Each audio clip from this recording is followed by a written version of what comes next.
नमस्कार दोस्तों, मैं हूं रंजन कुमार फंडामेंटल एकेडमी से और आज हम गणित विषय की पहली वीडियो डालने जा रहे हैं। विषय पहली वीडियो है ये, और जिसमें हम आने वाली 10वीं कक्षा के वार्षिक परीक्षा के बारे में बात करेंगे और उसके क्वेश्चन को और उसके सिलेबस को समझेंगे। तो सबसे पहले मैं रंजन कुमार सबसे पहले 10वीं की सिलेबस के बारे में आपको जानकारी दे दूं।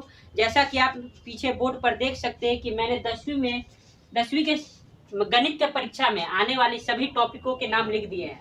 पहली टॉपिक है वास्तविक संख्या।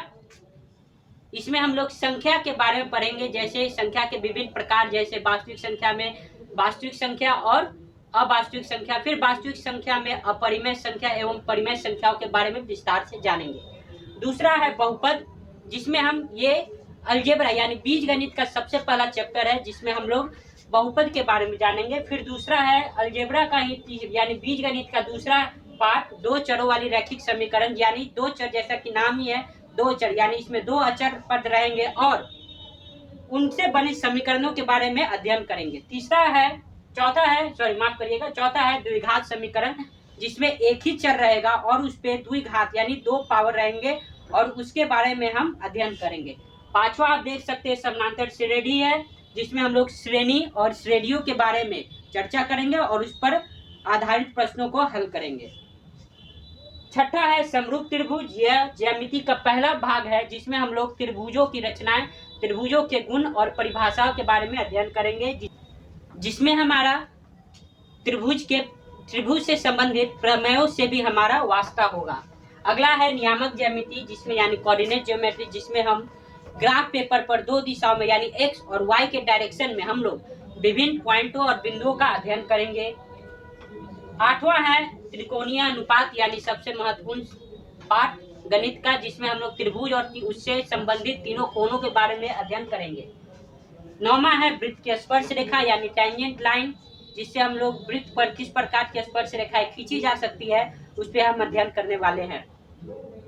10वां है ज्यामिति रचनाएं, यानी जिसमें हमें विभिन्न प्रकार की त्रिभुज, लाइनें, वास्तविक लाइनें एवं समानांतर लाइनों के रचनाओं के बारे में हमें जानकारी प्राप्त होगी।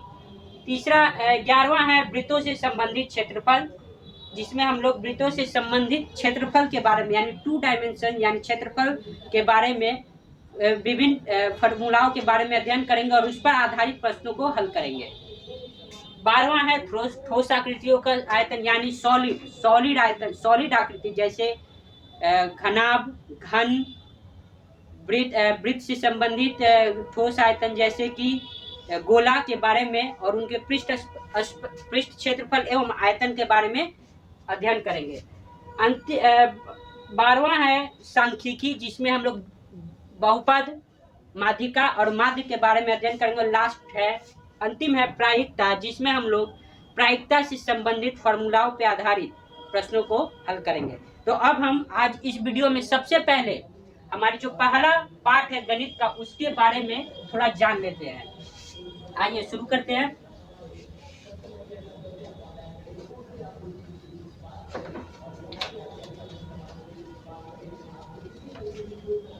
हाँ, तो दोस्तों वास्तविक संख्या, सबसे पहले हम वास्तविक संख्या के बारे में जानते हैं। सबसे पहले हम संख्या के बारे में जानते हैं। संख्याओं के अध्ययन करने के लिए हमने उसे स्पष्ट दो भागों में बांटा। एक होता है वास्तविक संख्या और दूसरा होता है अवास्तविक संख्या। जैसा कि वास्तविक संख्याओं का अध्ययन हम 10वीं से पहले करते हैं, जैसे 9वीं के कक्षाओं में और 10वीं के कक्षाओं में वास्तविक संख्याओं का अध्ययन करते हैं। लेकिन अवास्तविक संख्याओं का अध्ययन अगर आगे के उच्च कक्षाओं जैसे 11वीं और 12वीं में करेंगे, पर तो हमारा कहने का मतलब है कि 10वीं कक्षा तक हम वास्तविक संख्याओं का ही अध्ययन करेंगे। अब हम यहाँ पे वास्तविक संख्याओं से संबंधित पूछे गए प्रश्न का हाल दर हाल ब्यौरा जानेंगे। जैसे देखिए, वर्ष 2020 में वस्तुनिष्ठ प्रश्न 4 पूछे गए थे, जो इसकी फर्स्ट सिटिंग में पूछे गए थे, और लिखित प्रश्न 6, यानी ये 2 मार्क्स के थे। उसी प्रकार सेकेंड सिटिंग में वस्तुनिष्ठ प्रश्न 3 पूछे गए थे और लिखित प्रश्न 4, यानी कि ये 4 मार्क्स से क्वेश्चन पूछे गए थे, यानी 2-2 मार्क्स के 2 क्वेश्चन। 2019 के एनुअल परीक्षा में आप देख सकते हैं फर्स्ट सिटिंग में 3 क्वेश्चन पूछे गए थे वस्तुनिष्ठ से, यानी 1-1 मार्क के 3 क्वेश्चन, और लिखित में 2-2 मार्क के 4 क्वेश्चन, 2 क्वेश्चन यानी 4 अंक के पूछे गए थे। सेकेंड सिटिंग में 4 वस्तुनिष्ठ संख्याएं, 4 अंकों की वस्तुनिष्ठ संख्या पूछी गई थी, यानी संख्या में भी ये 4 थे, और लिखित में 6 अंकों की प्रश्न पूछे गए थे।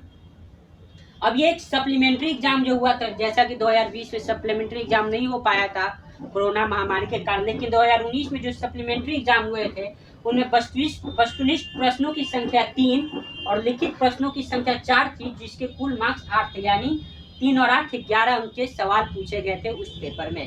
2018 में, या दोस्तों आप देख सकते हैं 2018 को मैंने टिक इसीलिए किया गया क्योंकि 2018 से प्रश्नों के पूछने का पैटर्न चेंज कर दिया गया था, यानी वस्तुनिष्ठ प्रश्नों की संख्या बढ़ाकर 50 कर दी गई थी 2018 से ही।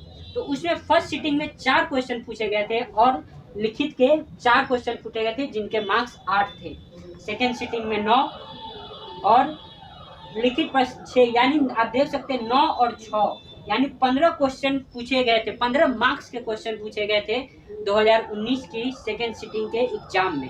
आप देख सकते हैं, यानी 100 में से 15 मार्क्स, यानी अगर आप 15 मार्क्स हल कर देते हैं तो आप लगभग पास करने के आधे के बराबर आप प्रश्न बना चुके हैं।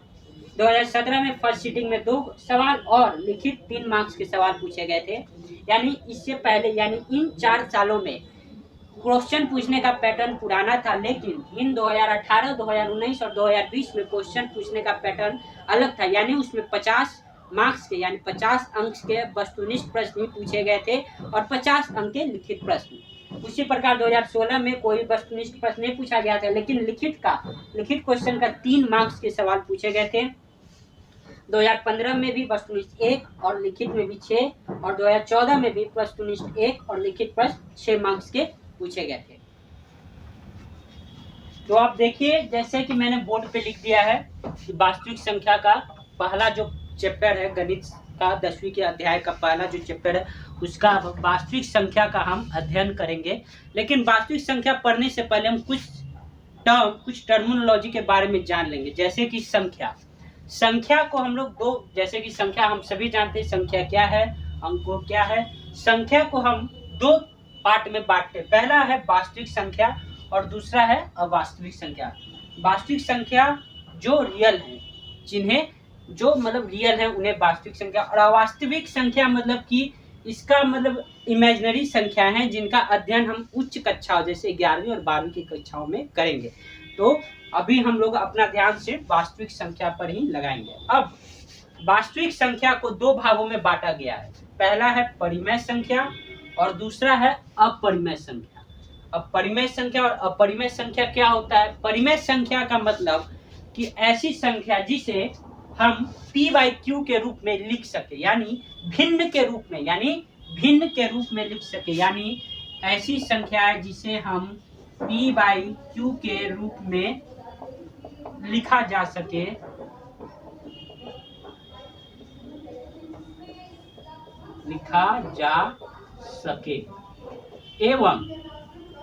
एवं q should not be equal to 0, यानी q शून्य के बराबर नहीं होना चाहिए। अब परिमेय संख्या यानी p जो ऊपर होगा वह एक पूर्ण संख्या होगा, नीचे q भी एक पूर्ण संख्या होगी, और इस प्रकार हम परिमेय संख्या को दर्शा सकते हैं यानी लिख सकते हैं। अब p/q इसका हम उदाहरण ले सकते हैं, जैसे कि 1, 2, 3, 4/5। एक भी परिमेय संख्या है क्योंकि इसके बटा में हम 1 लिख सकते हैं, 2/1, 3/1। जैसे कि हमें जरूरी नहीं होता है, लेकिन अगर कोई पूछ दे कि 3 एक परिमेय संख्या कैसे है, तो 3 के नीचे हम 1 लिख कर यह बता सकते हैं कि यह परिमेय संख्या है, क्योंकि इसके नीचे 1 छिपा हुआ रहता है। भिन्न के रूप में अंश यानी हर के रूप में हर में एक छुपा हुआ रहता है। ठीक उसी प्रकार अब हम अपरिमेय संख्याओं के बारे में जानते हैं। अब अपरिमेय संख्याएं किसे कहते हैं? अपरिमेय संख्याएं वो संख्याएं हैं जिन्हें p/q के रूप में नहीं लिखा जा सकता,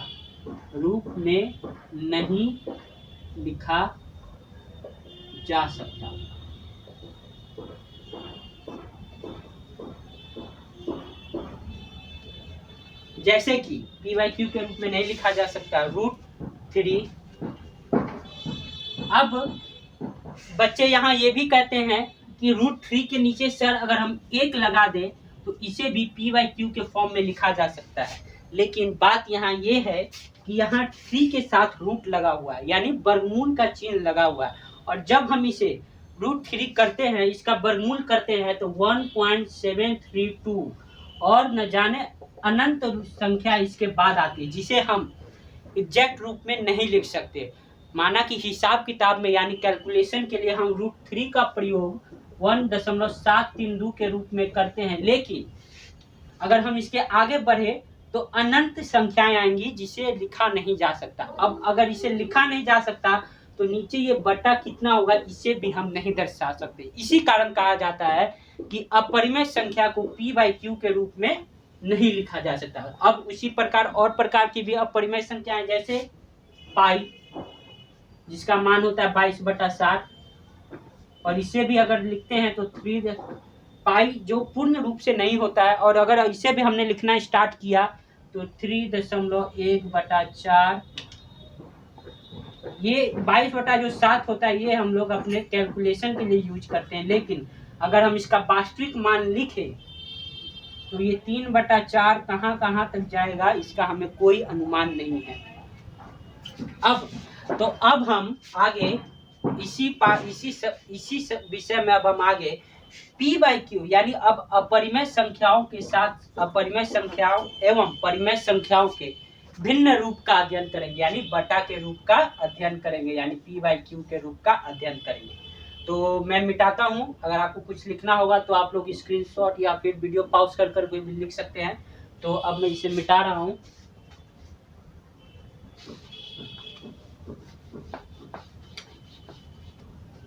हाँ, तो देखिए जैसे कि अब मैंने कहा कि परिमेय संख्या एवं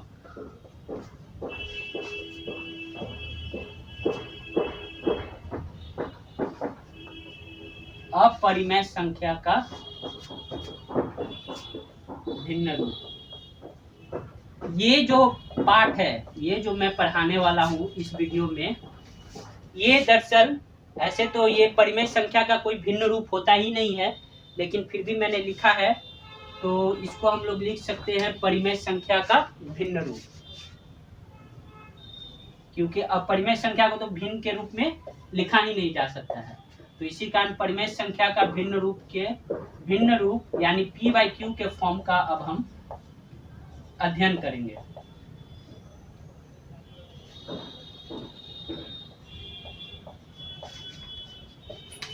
हाँ, तो जैसे कि दोस्तों मैंने कहा है कि परिमेय संख्या को भिन्न के रूप में कैसे लिखा जा सकता है। अब परिमेय संख्याओं का जो भिन्न रूप होता है ये 2 प्रकार का होता है। कैसा बोला मैंने दोस्तों? 2 प्रकार का। एक होता है शांत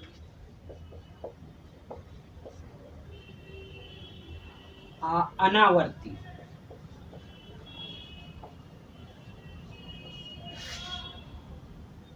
नहीं शांत, माफ करिएगा दोस्तों, शांत दशमलव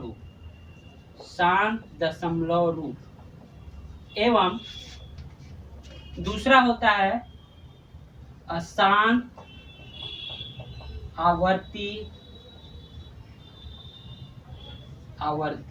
दशमलव रूप। ये जो बातें हैं ये 9वीं कक्षा में बताई गई थी, इसी कारण मैंने इस वीडियो के शुरुआत में ये बातें बता रहे हैं, क्योंकि वार्षिक परीक्षा में पिछले अगर 3 साल का प्रश्न देखा जाए तो उसमें यानी 2020, 2019 और 2018 में 9वीं कक्षा के गणित से भी एक सवाल पूछा गया था। वो सवाल क्या था वो मैं आगे आपको बता रहा हूँ, पहले इसके बारे में जानते हैं। शांत दशमलव रूप यानी वो दशमलव रूप जिनका जो शांत होता है, यानी अगर उसे 1 लिख दे 1.23 बस ये हो गया। और अशांत आवर्ती दशमलव रूप वो होते हैं जिन्हें जो अशांत होते हैं, जिनका कोई अंत नहीं होता है और वे आवर्ती होते हैं, यानी एक पैटर्न को फॉलो करते हैं। यानी अगर 1 2 3 अगर है तो ये 2 3 2 3 2 3 अनंत तक जाती रहेगी। तो देखिए जैसे अशांत है और आवर्ती यानी पैटर्न है, यहाँ पे यह देखिए 2 3 2 3 2 3, इसे ही अशांत आवर्ती दशमलव रूप कहते हैं। तो ये परिमेय संख्याओं के दो भिन्न रूप होते हैं। और अब हम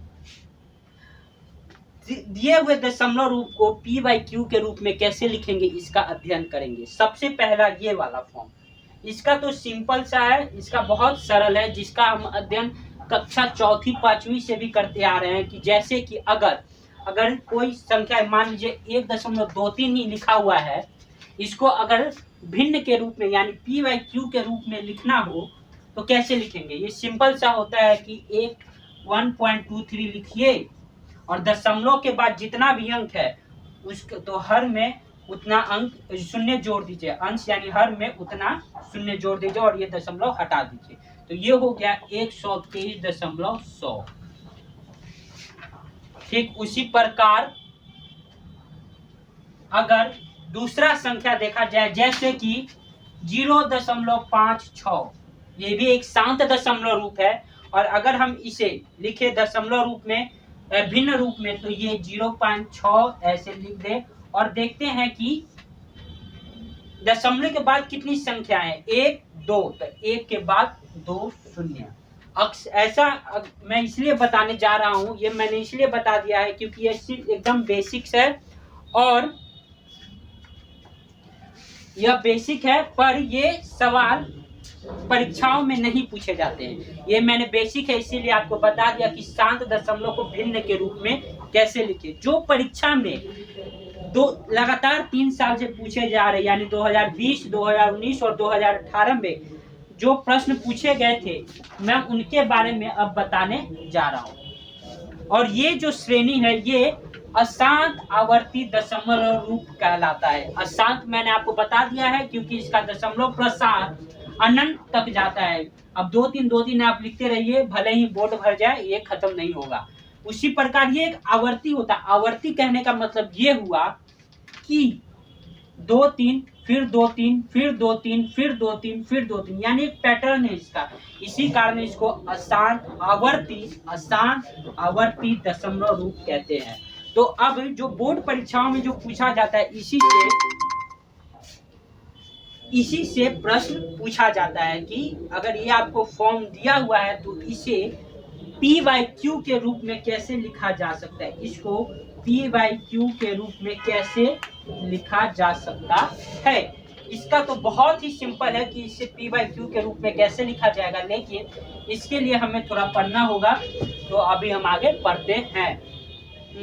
जैसा कि मैंने बोला था कि अब हम पढ़ेंगे ये क्वेश्चन, ये संख्या देखिए 1.2727 को p/q के रूप में लिखिए, या हम इसे ऐसे भी लिख सकते हो 1.27 और ऊपर हाइफन। ये एक लिखने का तरीका है। जैसे कि अगर मान लीजिए कोई संख्या है 1.325 तो उसे हम 1.325 हाइफन लिख सकते हैं। इसका अर्थ ये होता है कि जिन संख्याओं के ऊपर हाइफन है वो आगे आने वाले, वो ऐसा ही पैटर्न आगे भी चलेगा। अगर हम लिखते हैं 1.732 हाइफन, इसका अर्थ है कि 1.732 यानी 3 संख्याओं का पूर्ण आगमन, यानी बार बार आएंगे अनंत समय तक। तो जैसा कि क्वेश्चन है, ऐसा प्रकार का क्वेश्चन 2020 में, फिर से 2017 में एवं 2018 में पूछा जा चुका है। जबकि ये प्रश्न 9वीं कक्षा का सिलेबस में है, लेकिन ये प्रश्न 10वीं के माध्यमिक मुख्य परीक्षा में पूछा जा चुका है। इसी कारण मैंने ये सवाल को उठाया है, क्योंकि ये बार बार पूछा जा रहा है। पिछले 3 साल के पैटर्न को आप देखें, पुराने जब सिलेबस थे तो पुराना जो पैटर्न था उसमें ये सवाल नहीं पूछे जाते थे, लेकिन जब से 2017 से सिलेबस चेंज हुआ है तब से ये प्रश्न लगभग हर साल, इसी प्रकार के प्रश्न लगभग हर साल पूछे जा रहे हैं। तो मुझे लगा कि 9वीं कक्षा का ये पार्ट पहले पढ़ा देना सही रहेगा, इसी कारण मैंने ये क्वेश्चन उठाया है। तो इसे हम हल कैसे करेंगे, यानी 1.27 को p/q के रूप में कैसे लिखेंगे। जैसा कि मैंने बताया है कि अगर शांत हो तो 1.32 को यानी 1.32 को 132 और दशमलव के बाद कितनी संख्या है 2 यानी 1 पे 2 शून्य ऐसा लिखा जा सकता है। लेकिन यहाँ हमें यही अनंत तक जो जा रहा है यानी अगर हम इसे 1.272727 लिखते जाएं तो नीचे कितना बट शून्य लगाना है ये हमें पता ही नहीं है। अर्थात इसे अभी हम मतलब मामूली जैसा हमने ये तरीका इस्तेमाल किया उस तरीके से इसे पी बाई क्यू के रूप में नहीं लिख सकते हैं। तो इसे कैसे लिखेंगे? तो इसका तरीका है 9वीं की कक्षा में पढ़ाया जा चुका है, तो इसी कारण मैंने ये लिया है और देखिए कैसे लिखते हैं इसको, यानी पी बाई क्यू के फॉर्म में कैसे लिखा जाएगा। मैं इस पे अभी 2 से 3 प्रश्न बनाऊंगा जिससे आपको इसका कॉन्सेप्ट अच्छी तरह से समझ में आ जाए। कहने के और एक बात और, ये इस प्रकार के प्रश्न प्रतियोगी परीक्षाओं में काफी पूछे जाते हैं,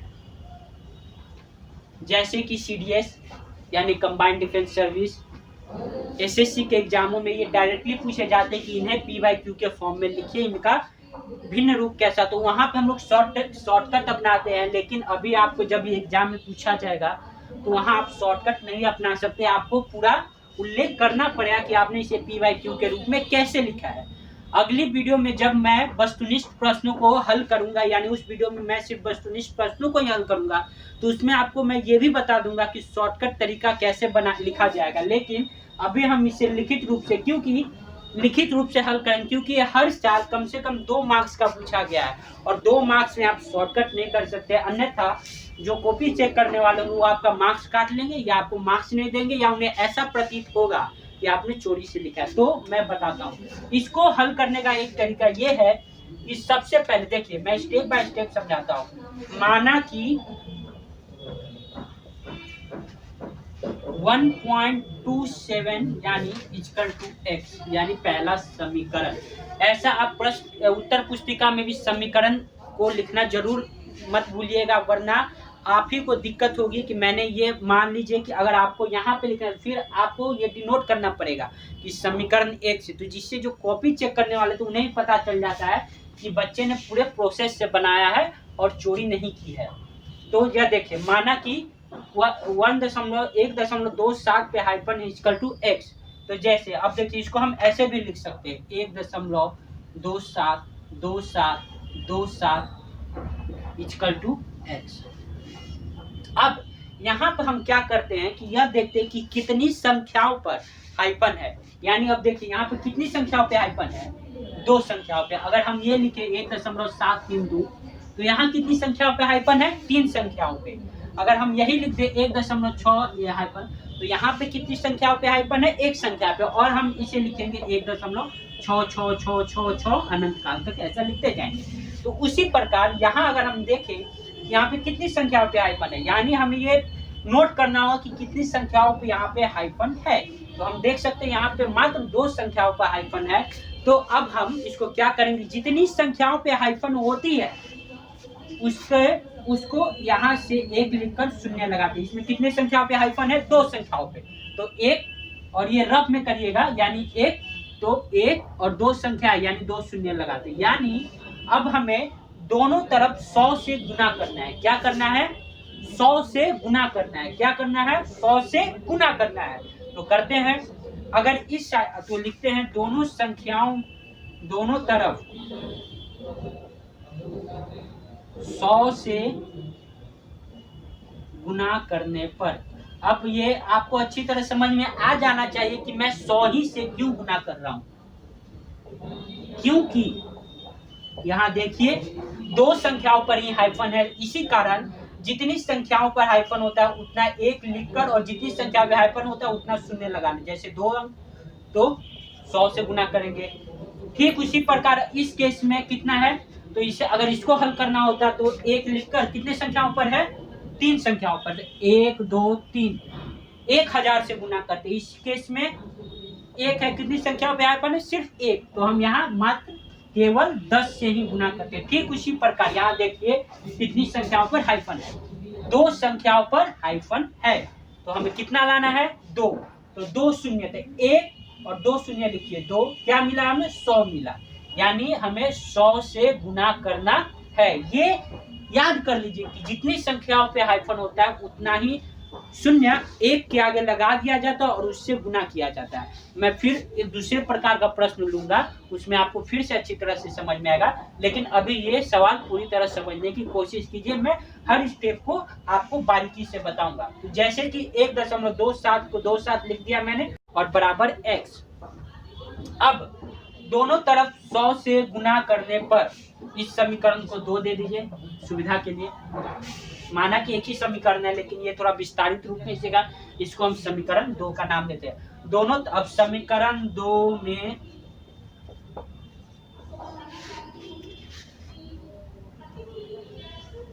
में 100 से गुना करने पर, अब देखिए दशमलव में क्या होता है, 100 से अगर गुना किया जाता है, यानी मान लीजिए अगर 1.568 है, अगर 100 से गुना किया जाता है तो दशमलव का स्थान जितना शून्य रहता है वो उतना खसकता है, यानी 100 में कितना शून्य 2, तो इसको 2 स्थान खसकना होगा। दशमलव 2 स्थान 1 2 2 स्थान खसक जाता है। उसी प्रकार अगर हमें इसमें 100 से गुना करेंगे तो कितना आएगा, जैसे मैं आपको एक और एग्जांपल बताता हूँ। अगर 1 2 3 4 5 है, अगर इसे 100 से गुना करेंगे तो दशमलव 100 में 2 शून्य, तो दशमलव 2 स्थान इधर खिसक जाता है, तो हमने 2 स्थान ये गुना करना है दशमलव संख्याओं में 100 से गुना करने या 10 1000 से गुना करने का शॉर्टकट तरीका होता है। तो अब 1.272727 को 100 से गुना करते हैं तो दशमलव कितने स्थान खिसकेगा, दाईं तरफ कितने स्थान खिसकेगा, 100 में कितने शून्य है, 2 शून्य है, तो दशमलव भी 2 स्थान खिसक जाएगा। तो खिसकाते हैं 1.27 तो 1 2 7 फिर 2 7 2 7 लिख दिया मैंने, ये अनंत तक, और x से भी गुना करना है, दोनों तरफ से 100 से गुना करना है, तो 100x हो गया। अब देखिए, अब हमें मैं इसे थोड़ा कर देता हूँ सही से, आपको दिखाई देगा। जैसा कि मैंने इसे अब सही से कर दिया है 1.27 ये यहाँ तक आपको समझ में आ गया, यानी कि इसको मैंने गुना किया 100 से। 100 क्यों आया, क्योंकि 2 संख्याओं का रिपीट हो रहा है, इसी कारण हमने 1 पे 2 शून्य, यानी क्या बना 100, तो हमने दोनों तरफ 100 से गुना कर दिया। अब इसको हम आगे देखते हैं। जैसे कि देखिए, अब हम ये वाले में से x ढूंढेंगे, यानी इस वाले में से, इस पूरी संख्या में से x ढूंढेंगे, यानी ऐसा अंक 1.27 हमें निकालना होगा। कैसे निकालेंगे, देखिए यहाँ कितना है 127.2727। अब हम इसमें से क्या करें, क्या घटाएं कि हमें 1.2727 मिल जाए। तो देखिए हम ये रफ वर्क में कैसे करेंगे, जैसे कि देखिए ये 127 है, 27 अनंत काल तक। अब हमें क्या चाहिए, 1.27 चाहिए, तो इसमें से हम घटाते हैं, यानी 1.2727 घटाया जाता है, तो क्या आएगा 7 7 0, 2 में से 2 गया 0, 7 में 7 गया 0, 2 में से 2 गया 0, 7 में से 1 गया 6 2 1। यानी अगर हम इसे किस तरह, यह देखिए कितना है 126, तो अब हम इसको नए रूप में, यानी इस पूरी संख्या को एक नए रूप में लिखते हैं। कैसे लिखेंगे, क्या है 126, तो पहले लिखते हैं 126.00, यानी सीधा सीधा 126 प्लस कितना 1.2727 हम लिख सकते हैं। इस संख्या को लिख सकते हैं, इसको हमने 2 भाग में बांट दिया, 127.2727 को 2 भागों में बांटा, तो ये हो गया 126 प्लस 1.2727। अब देखिए, और यहाँ पर ये जो है 100x है, यहाँ ऐसे देना आवश्यक होता है। अब देखिए हम लिख सकते हैं इसको, अगर वापस इसको जोड़ते हैं तो यही आ जाएगा, तो इसको हम इस रूप में लिख सकते हैं। अब देखिए आगे, अब बताइए हमें ये 1.2727 को हमने शुरुआत में क्या माना था, 1.2727 को हमने शुरुआत में क्या माना था, देखिए यहाँ पर x माना है, यानी इसमें से हमने x माना है, 1.2727 को हमने x माना है, तो समीकरण 2 से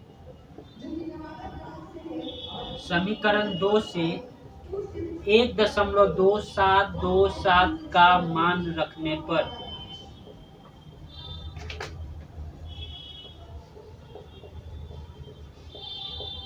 रखते हैं। चलिए, तो ये हो गया 126 प्लस 1.2727 को क्या माने x बराबर 100x। अब देखिए यहाँ से जो हमने जो ये अशांत वाला जो पार्ट था हमने उसे हटा दिया। अब हम इसे आराम से सरल कर सकते हैं। तो देखिए अब ये इधर प्लस में है x, तो उधर जाएगा तो क्या हो जाएगा, माइनस में हो जाएगा, यानी 100। यहाँ हम सॉल्व कर देते हैं इसको, नीचे शायद आपको दिखाई ना दे। अब देखिए यहाँ पे है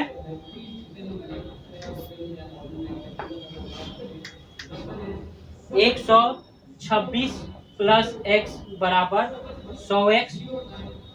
इसको आगे सॉल्व करते हैं तो 126, ये इधर प्लस है, हमें क्या निकालना है, x का वैल्यू निकालना है, यानी x को p/q के फॉर्म में लिखना है। तो x इधर प्लस में उधर गया तो माइनस में, तो 100x माइनस x हो गया। अब इसको लिख सकते हैं 126 बराबर 100 में से 100x में से x गया तो 99x। ये सरल सा बीजगणित का घटाव है। अब हमें क्या निकालना है, x निकालना है। तो इधर 99 क्या है, गुना में है, तो आया तो x बराबर, माफ करिए इसको जरा मैं साफ से लिख देता हूँ, x, ये x उधर जाएगा, x इधर रहेगा, 99 उधर जाएगा, तो x बराबर 126 बटा 99। ये है हमारे p/q के रूप में। अगर आप इसे भाग करते तो फिर हमें 1.27272727 मिलता रह जाएगा। तो आप देख चुके कैसे किसी भी अशांत आवर्ती संख्या को p/q के रूप में लिखा जा सकता है।